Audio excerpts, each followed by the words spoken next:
त्या ठिकाणी पूर्ण करता येणार नाही। नमस्कार मित्रांनो, ओबीसी समाजाचा आवाज पुन्हा बुलंद झाला आहे।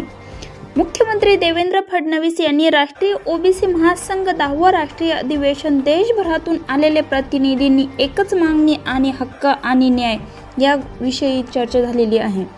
जातनिहाय जनगणना, शैक्षणिक आणि राजकीय आरक्षणाच्या या मुद्द्यावर ठाम भूमिका मुख्यमंत्री देवेंद्र फडणवीस यांनी घेतलेली आहे। महिलांचा सहभाग आणि युवा जोश हे केवळ अधिवेशन नव्हतं, तर ही एक क्रांती होती। आमचा हक्क आमचं अस्तित्व या घोषणाने सभागृह दणाणून गेलं। प्रत्येक भाषणात ओबीसी समाजाचं दुःख, संघर्ष आणि स्वाभिमान झळकत होतं। आमचा हक्क आमचं अस्तित्व या घोषणाने सभागृह दणाणून गेलं। प्रत्येक भाषणात ओबीसी समाजाचं दुःख, संघर्ष आणि स्वाभिमान झळकत होतं।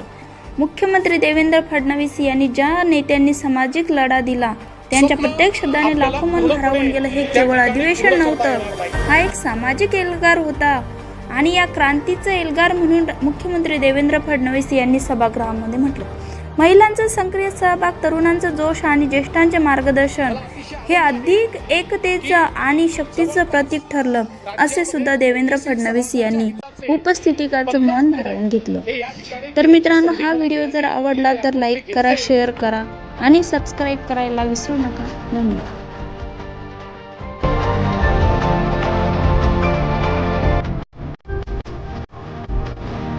जय ओबीसी, जय ओबीसी, जय ओबीसी।